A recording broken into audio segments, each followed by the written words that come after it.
The Arrogant Conquest. Commander Nexval stood on the observation deck of the Sovereign Might, flagship of the 12th Expeditionary Fleet of the Sovereign Empire. Before him, the blue-green planet rotated slowly, completely unaware of the armada that had materialized at the edge of its solar system. Earth, as the natives called it, soon to be Acquisition 127 in the ever-expanding Sovereign domain. Final preparations are complete, Commander. Subdirector Zelthar reported, her voice carrying the precise, measured tones of the warrior caste. 12,000 ships in position.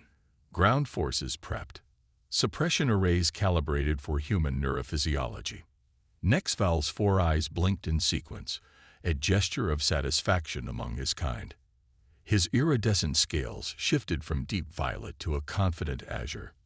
Excellent. And their defensive capabilities. Primitive at best, Zelthar's mandibles clicked with barely concealed contempt. Nuclear weapons, rudimentary beam technology, chemical propellants. Nothing that can penetrate our shields. Their orbital platforms can be eliminated in the first wave. Nexval moved closer to the view screen, studying the planet's features. Earth had been under observation for 3 cycles, enough time to learn their languages, map their infrastructures, and identify key strategic targets. The Sovereign Empire's conquest algorithm had predicted a 99.8% chance of complete capitulation within 7 rotations of the planet. Their communications, he asked, running a talent hand over the holographic projection. Easily intercepted and decrypted. They still use binary digital systems. We've already embedded shutdown codes in their primary networks. Nexval nodded, satisfied. This would be like so many conquests before. Swift, efficient, and absolute. The humans would join the ranks of the subjugated races that now serve the Empire, their resources feeding the insatiable appetite of Sovereign expansion. What of their resistance potential? Zelthar brought up a series of charts. Fragmented military forces, divided political entities. They still fight among themselves over primitive concerns. Territory, resources, ideological differences. They have no unified defense strategy. And their population? Nearly 8 billion, mostly concentrated in urban centers, heavily dependent on centralized infrastructure. When we take down their power grids and communication networks, chaos will ensue. A note of anticipation colored her voice. The subjugation phase should be remarkably efficient. Nexval's scales flickered to a rich burgundy, the color of imminent conquest. Begin the operation. General Hiroko Takahashi stood in the chaos of the United Earth Defense Command Center, watching as reports flooded in from around the globe. It had been 36 hours since the alien ships had appeared, positioning themselves in perfect geometric formations around Earth. 24 hours since they had systematically destroyed every military satellite in orbit. 12 hours since the first ground forces had landed. Status report, she demanded, her voice steady despite the sleep deprivation evident in her eyes. Colonel Jensen swiped through screens of data. Not good. They've taken Beijing, Moscow, New York, and Lagos. Their ground forces are unlike anything we've seen. Some kind of biomechanical units that can reconfigure based on terrain. Our conventional weapons barely slow them down. And the EMP countermeasures? Partially effective, Jensen replied. We managed to bring down some of their smaller vessels using the pulse arrays, but they adapt quickly. Each successive wave seems immune to whatever worked on the previous one. Takahashi nodded grimly. And Project Mongoose. A flicker of hope crossed Jensen's face. That's our one bright spot. The captured technology from the Sydney landing site is yielding results. Dr. Patel believes she can reverse engineer their shield modulation. How long? Days, not weeks. But General, we may not have days. Takahashi turned to the main display where red indicators showed alien controls spreading across the continents like a virulent infection. We don't need to win everywhere. We just need to win somewhere, create a foothold, then expand. History is full of successful asymmetric warfare against superior forces. This isn't just a superior force, Jensen argued. This is an interstellar empire with technology centuries beyond ours. Takahashi's eyes hardened. Technology isn't everything, Colonel. These Sovinari have conquered dozens of worlds without significant resistance. They expect the same here. They don't know what humans do when cornered. She turned to the communications officer. Get me a direct line to all remaining command centers. It's time to implement Ghost Protocol. 3 days into the invasion, Commander Nexval felt the first twinge of unease. The holographic war table showed vast swaths of Earth under Sovinara control. All major cities captured, most military installations neutralized, infrastructure systems compromised. By all metrics, the conquest was proceeding according to projection. And yet, explain these anomalies, he demanded, pointing to scattered reports flashing on the secondary screens. Tactical Officer Mrevsor hesitated. We've encountered unexpected resistance patterns, Commander. The humans are not surrendering when surrounded, as our behavioral models predicted. Instead, they're fighting to the last individual, inflicting maximum casualties. That is inefficient and illogical, Nexval dismissed. They must recognize the futility of resistance. There's more, Mrevsor continued reluctantly. 3 of our forward operating bases were destroyed last night. The humans used our own shield generators against us, somehow reconfiguring them to create resonance cascades. Nexval's scales flickered to an alarmed yellow. That technology is beyond their capability to understand, let alone repurpose. Your report must be in error. I verified it personally, Commander. They're learning at an unprecedented rate. Mrevsor brought up footage showing human fighters wearing makeshift armor cobbled together from salvaged Sovinara components. They're adapting our technology, improvising combinations we never considered. Sub-Director Zelfar interjected. Commander, we've also identified a problem with our communications network. The humans have somehow broken our encryption. They're feeding false orders to our ground units. Nexval's membrane nictitated rapidly over his eyes, a sign of growing stress. How is this possible? Their computational systems are primitive by our standards. Unknown, Commander, but they've redirected 3 battalion-strength units into ambushes in the last 8 hours. Nexval turned back to the war table, reassessing. The conquest algorithm had never been this far off in its predictions. The blue-green planet rotating on the viewscreen suddenly looked different to him. Not a simple acquisition, but a problem that defied solution. Accelerate the timetable, he ordered. Bring in the second wave immediately. I want overwhelming force at every engagement point. No more measured approach. Zelfar's scales darkened with concern. Commander, the second wave wasn't scheduled for deployment for another 7 cycles. The resource expenditure is necessary. Nexval cut her off. These humans, they're not like the others. We must crush them completely before they gain any further adaptation momentum. Dr. Amara Patel hadn't slept in nearly 72 hours, but adrenaline and purpose kept her mind sharp. The captured alien technology sprawled across her lab. Components disassembled, scanned, analyzed, and repurposed. It's beautiful, she murmured, not to anyone in particular. Her team had dwindled from 30 scientists to just 8. The others either evacuated or killed when the Sovinari had bombed the original research facility. What is? Asked Captain Rodriguez, the military liaison assigned to her team. Their tech, she replied, eyes not leaving the holographic model rotating above her workstation. It's not just advanced. It's elegant, efficient, but they built it to be perfect, not resilient. Rodriguez looked skeptical. Meaning? They designed systems that work flawlessly within parameters they understand and control. But they didn't build an adaptability for scenarios they couldn't anticipate. She smiled thinly, like humans getting their hands on it. She gestured to the modified weapon on the testing platform.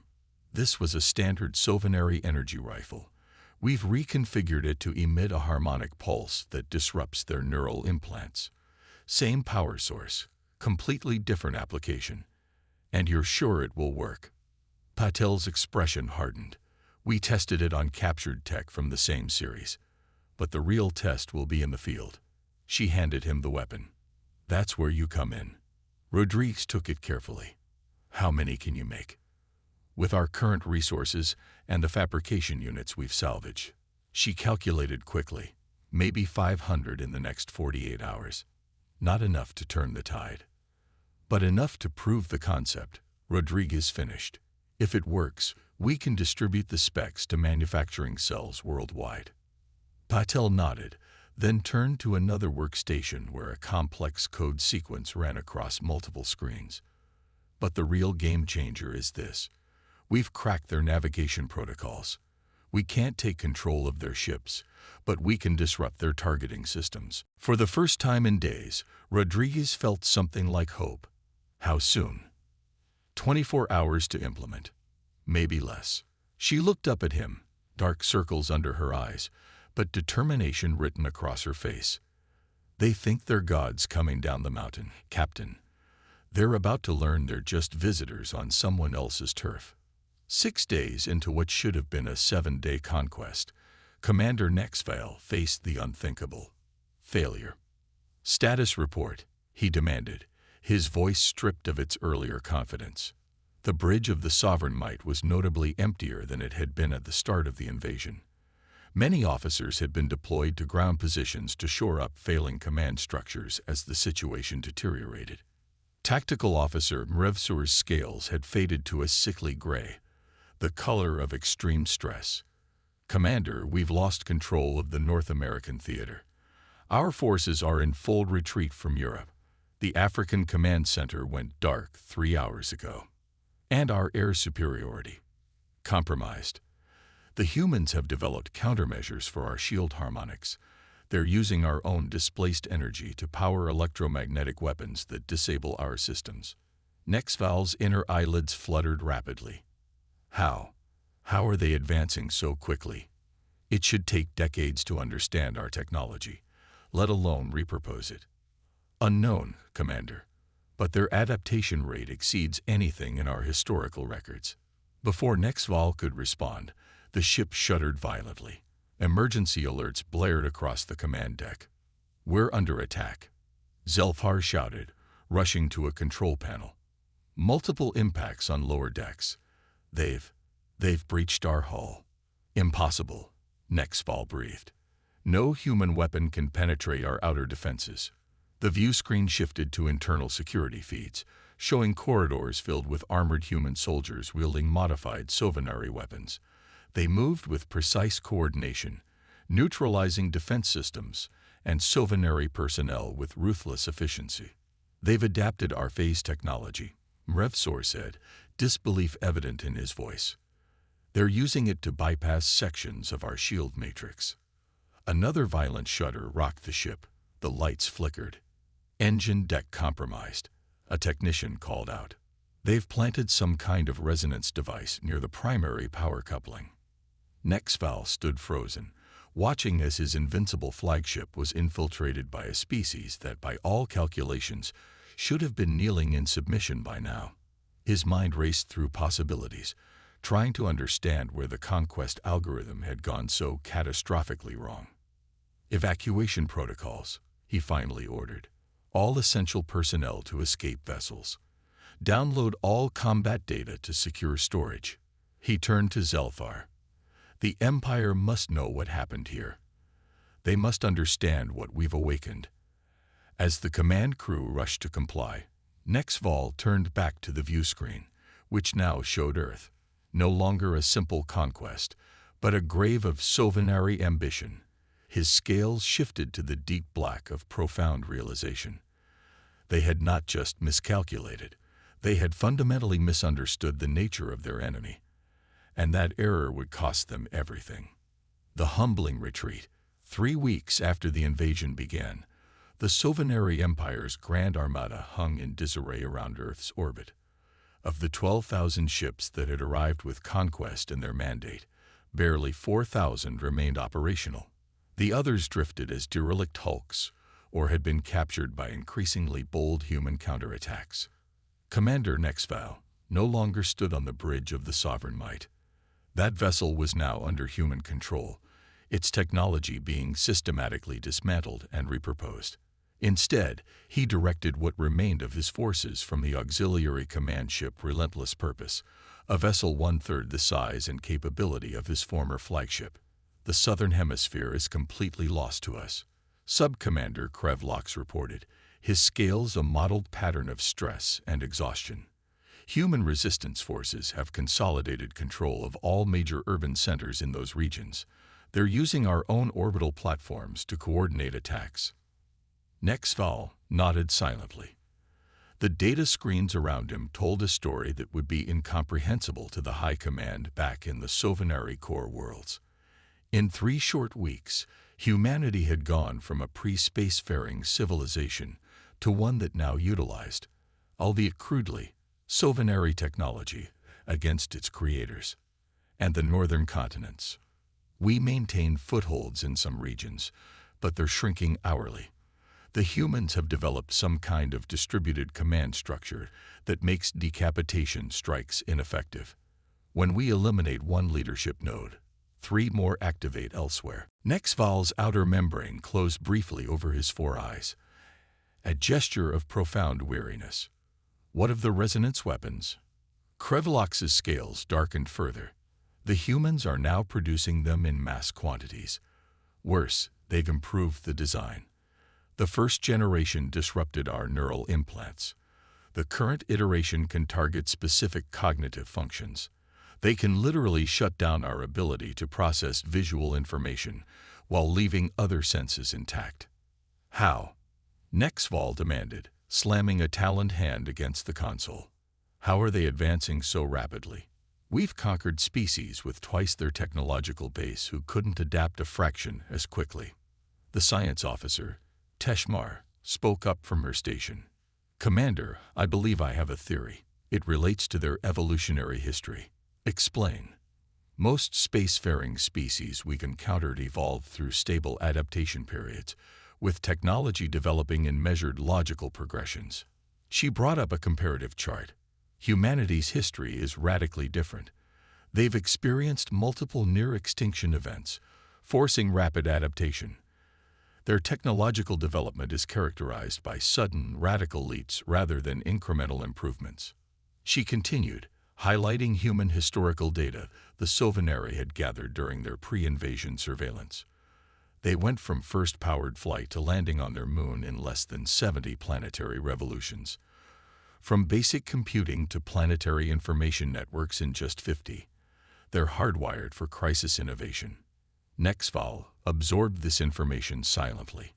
The conquest algorithm had factored in human technology, but failed to account for their adaptability curve under existential threat. There's more, Teshmar added reluctantly. Their social structure actually benefits from the fragmentation we thought would weaken them. When we disrupt centralized authority, they default to local innovation centers. It's making them more resilient, not less. Before Nexval could respond, alert sirens blared across the command deck. Multiple incoming vessels, the sensor operator called out. They're using captured Sovereignty drives, but the configurations are unlike anything in our database. The view screen activated, showing a formation of ships approaching. They were clearly hybrid constructions, Sovereignty technology merged with human design principles. Bulkier, less elegant, but somehow more intimidating. Open communications, Nexval ordered. The screen shifted to show a human female, her features set in an expression of calm determination. She wore a uniform that combined elements of human military design with salvaged pieces of Sovereignty armor. This is General Hiroko Takahashi of the United Earth Defense Force, she stated without preamble. Your position is surrounded. Your supply lines are cut. Your remaining ground forces are being eliminated as we speak. Nexval regarded her silently for a moment. What are your terms, General? Takahashi's expression didn't change. You have 2 options, Commander. Unconditional surrender of all Sovereignty forces, with your personnel to be detained pending war crimes assessment, or total destruction. You cannot possibly believe you can destroy our remaining fleet, Nexval responded, though he lacked the conviction his words demanded. 3 weeks ago, we couldn't breach your shields, Takahashi countered. Now we control a third of your armada. Your technology is impressive, Commander, but it's ours now. A cold smile touched her lips, and we're finding uses for it you never imagined. As if to emphasize her point, the sensor officer cried out, "Energy spike. They're activating some kind of weapon system." The view screen split to show a massive energy buildup around one of the hybrid vessels. It was harvesting power from Earth's magnetic field, a technique that violated several principles of Sovereignty energy doctrine. "That's impossible," Teshmar whispered. "They've created a magnetic induction amplifier. Our shields aren't configured to withstand that energy signature." "You have 1 hour to signal your surrender," Takahashi continued. "After that, we will begin systematic elimination of your remaining forces. The choice is yours." The communication ended. Silence fell over the command deck.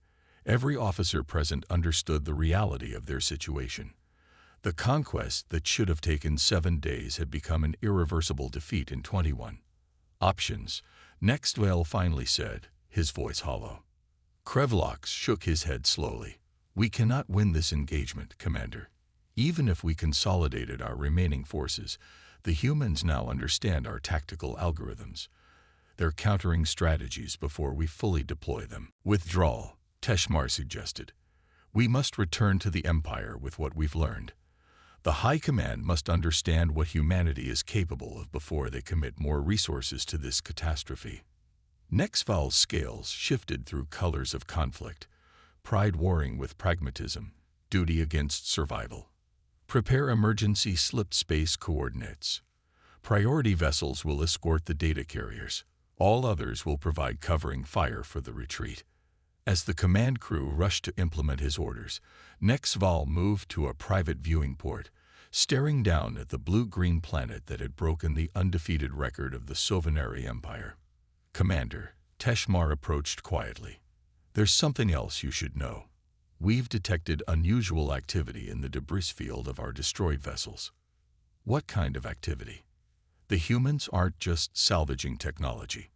They're studying our slipped space drives." She hesitated. "The implications are clear," Nexval finished.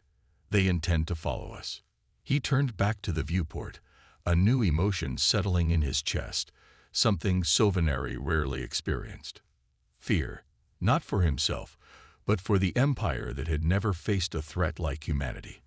"How long until the drives are charged for withdrawal?"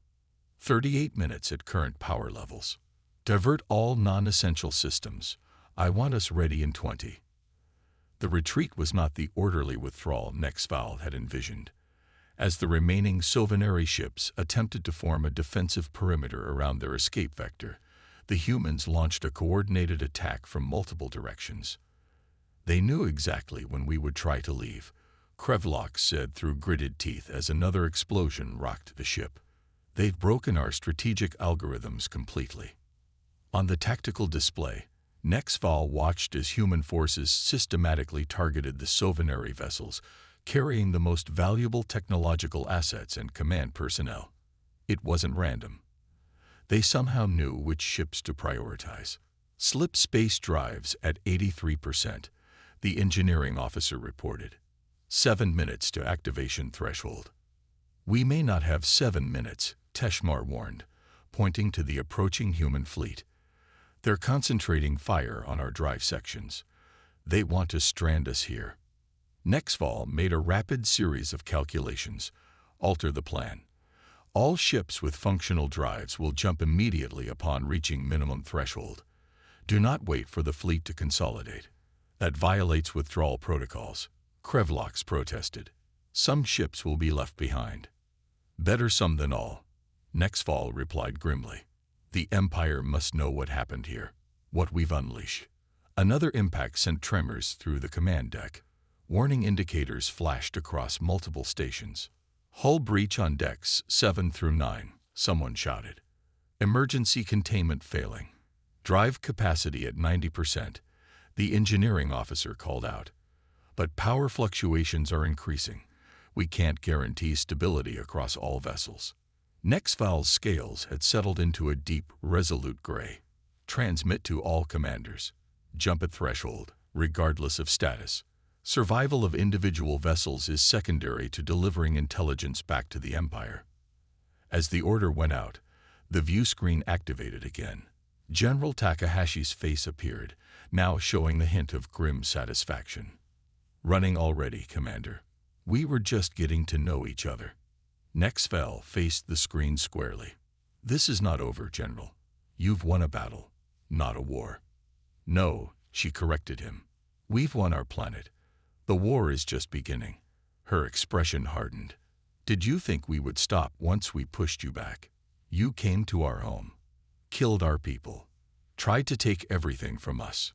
Behind her, Nexval could see humans working on what appeared to be Sovinary slip space components. You should know, Takahashi continued. We've analyzed your destination coordinates. We know where your homeworld is now. A cold dread settled in Nexval's chest. You cannot possibly reach Sovinary space, the technology required. The same technology we couldn't possibly understand 3 weeks ago. Takahashi interrupted.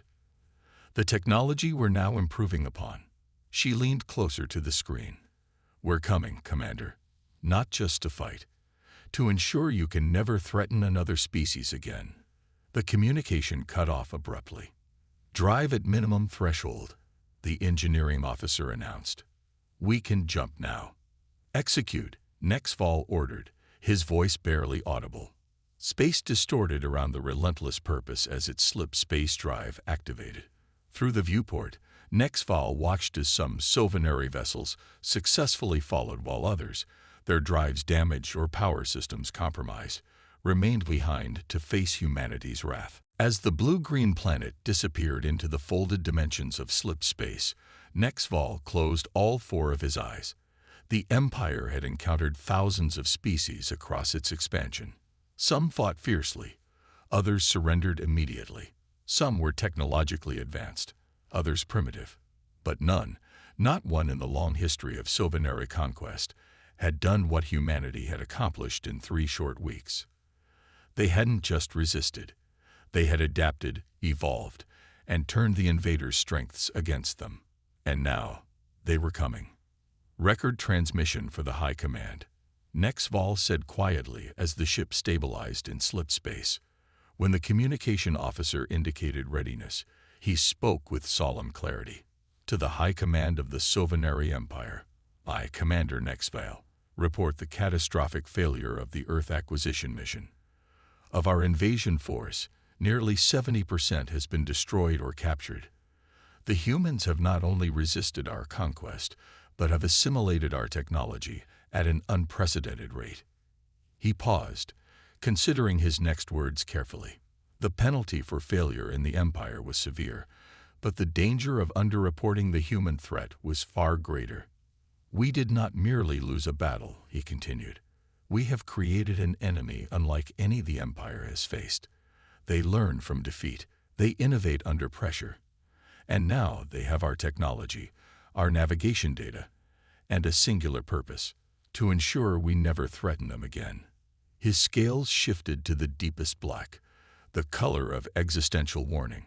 Prepare the core worlds for defense. Recall outlying fleets.